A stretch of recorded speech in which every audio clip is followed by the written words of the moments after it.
بسم اللہ الرحمن الرحیم۔ فقل، بس ان سے کہہ دیجئے، تعالوا ندعو ابناءنا و ابناءکم،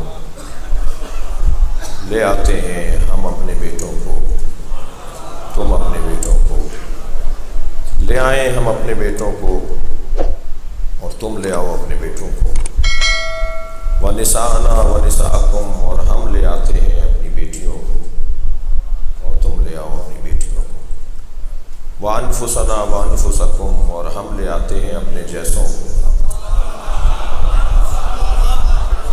اور تم لے آؤ اپنے جیسوں کو، ثم نبتہل، اور اس کے بعد ہم مباہلہ کریں گے، ونجعل لعنت اللہ علی الکاذبین، اور پھر ہم قرار دیں گے اللہ کی لعنت جھوٹوں پر۔ یہ آیت کا وہ محاوراتی ترجمہ ہے جو میں نے ابھی آپ کے سامنے پڑھا۔ اس آیہ کریمہ میں تمام پنجتن کی عظمت کا بیان ہے، اور یہ آیہ کریمہ علماء کبار عالم اسلام کے نزدیک پنجتن کی عظمت کی منفرد اور خاص آیت ہے۔ آیات تو اہل بیت کی شان میں 300 سے زیادہ ہیں، مگر جس آیت پر کسی طور کسی پل کوئی اعتراض، کوئی شبہ، کوئی اختلاف نہیں ہے، ان میں سے ایک آیت ہی آیت ہے۔ پنجتن کی عظمت میں اس آیہ کریمہ میں جو بیان ہوا وہ بہت روشن ہے۔ گنجائش پنجتن سے زیادہ کی تھی، 5 تنوں سے زیادہ کی گنجائش تھی، مگر مباہلے میں 5 تن ہی گئے۔ جو لوگ پنجتن کے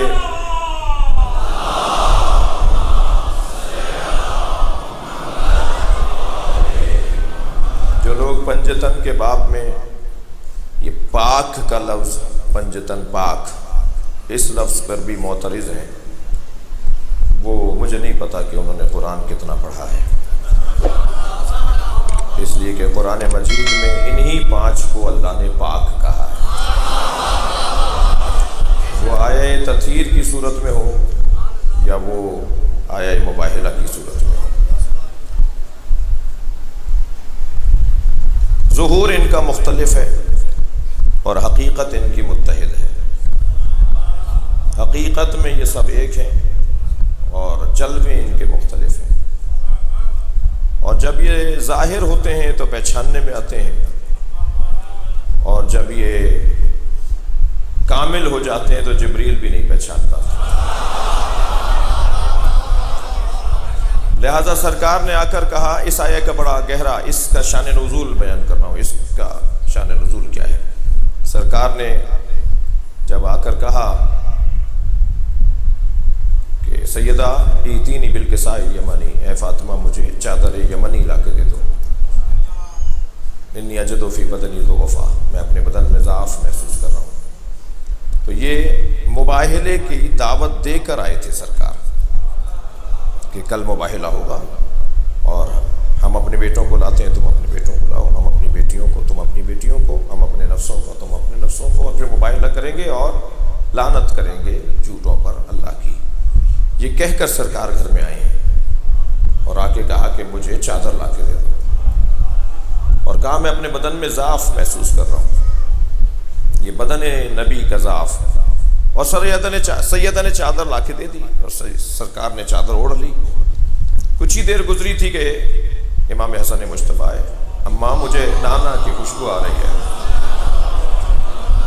فرمایا تمہارے نانا چادر کے نیچے آرام کر رہے ہیں، اور قریب جا کے سرکار کو سلام کیا، اور نبی نے جواب سلام دیا، اور پھر کہا نانا میں بھی چادر میں آ جاؤں، اور سرکار نے چادر میں لے لیا۔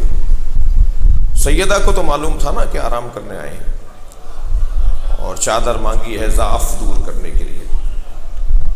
بچے کو نہیں معلوم تھا، فرض محال فرض کر لیجئے، اگرچہ میں اس دروازے پر یہ کہتا ہوا بھی لکنت کا شکار ہوں کہ یہ بچے ہیں،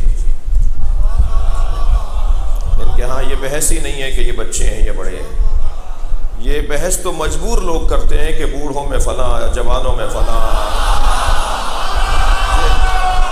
بچوں میں فلاح۔ جہاں عظمت اور فضیلت میں یہ بحث ہی نہ ہو کہ بچے ہیں یا جوان ہیں یا بوڑھے ہیں، یہاں تو عظمت ہی عظمت ہے۔ یہاں پھول کو تو ہر طرف سے دیکھیں پھول نظر آتا ہے۔ یہ نہیں کہا جائے گا کہ یہ بچے نہیں۔ اس لیے ایک دلیل دے دیتا ہوں۔ سرکار نے جب فرمایا نا کہ ان الحسن والحسین سیدا شباب اہل الجنہ، حسن و حسین جوانان اہل جنت کے سردار ہیں، جب سرکار نے یہ فرمایا نا کہ جوانوں کے سردار ہیں، اس وقت یہ دونوں بچے ہیں، تو کیسے سمجھیں گے اس بات کو؟ تو یہ بحث ہی نہیں ہے کہ یہ بچے ہیں، یہ جوان ہیں، یہ بوڑھے ہیں، بحث عظمت کی ہے بس۔ نانا نے چادر میں لے لیا، کچھ ہی دیر گزری تو امام حسین تشریف لائے۔ اماں مجھے نانا کی خوشبو آ رہی ہے، اور بیوی نے فرمایا ہاں تمہارے نانا تمہارے بھائی کے ساتھ چادر میں ہیں۔ یہاں بھی بیوی نے نہیں فرمایا کہ آرام کر رہے ہیں، ایسا لگ رہا ہے جیسے آرام بیوی بڑھا رہی ہیں، آرام کا انتظام کر رہی ہیں، ایسا لگ رہا ہے جیسے آرام کا انتظام بڑھتا جا رہا ہے۔ اور پھر امام حسین نے بھی جا کے سلام کیا، اور نبی نے جواب دیا اور چادر کی اجازت مانگی، اور نبی نے چادر میں لے لیا۔ کچھ دیر بعد مولا علی آ گئے۔ اب یہاں یہ بات ہی ختم ہو گئی کہ بچے تھے، اور مولا علی نے پوچھا سیدہ مجھے نبی کی خوشبو آ رہی ہے، فرمایا ہاں آپ کے دونوں بچوں کے ساتھ چادر میں، اور مولا نے آ کے چادر میں جانے کی اجازت مانگی تو نبی نے چادر میں لے لیا۔ اب یہ بات تو بالکل ختم ہو گئی کہ سیدہ خود آ کے کہہ رہی ہیں میں بھی چادر میں آ جاؤں۔ یہ بات ہی کچھ اور ہے، یہ قصہ ہی کچھ اور سج رہا ہے، بن رہا ہے۔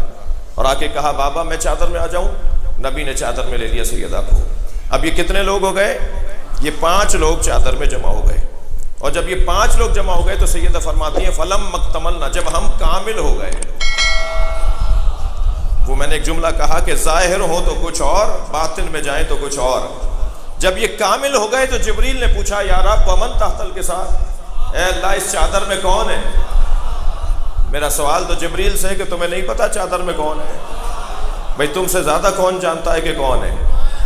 تم آیتیں لے کر آتے ہو، تم اللہ کا پیغام لے کر آتے ہو، تم اللہ کے احکامات لے کر آتے ہو، توجہ کر لی، اور یہاں سے روٹیاں لے کر جاتے ہو، یہاں سے حاجتیں لے کر جاتے ہو، تم تو جانتے ہو کہ یہ کون ہے۔ لیکن عجب نہیں جبریل سے پوچھا جائے تو جبریل بھی کہیں کہ جب یہ علیحدہ علیحدہ ہوتے ہیں تو پہچاننے میں آتے ہیں، جب یہ ایک جگہ ہو جاتے ہیں تو میں بھی نہیں پہچان پاتا۔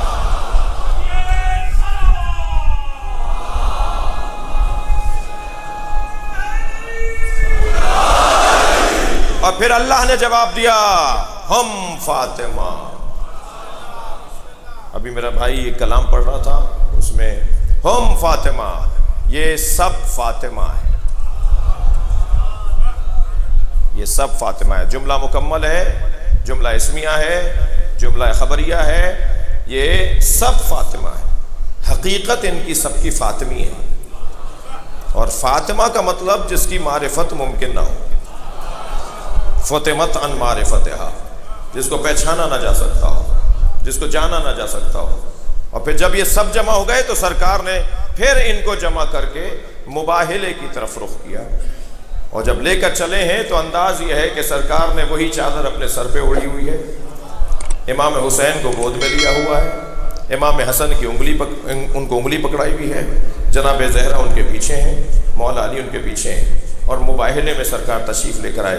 اور جب سرکار کو اس قافلے کے ساتھ آتے ہوئے عیسائیوں نے دیکھا تو ان کے بڑے نے یہ کہا کہ میں ایسے چہرے دیکھ رہا ہوں کہ اگر وہ پہاڑ کو حکم کریں تو پہاڑ اپنی جگہ سے ہٹ جائے۔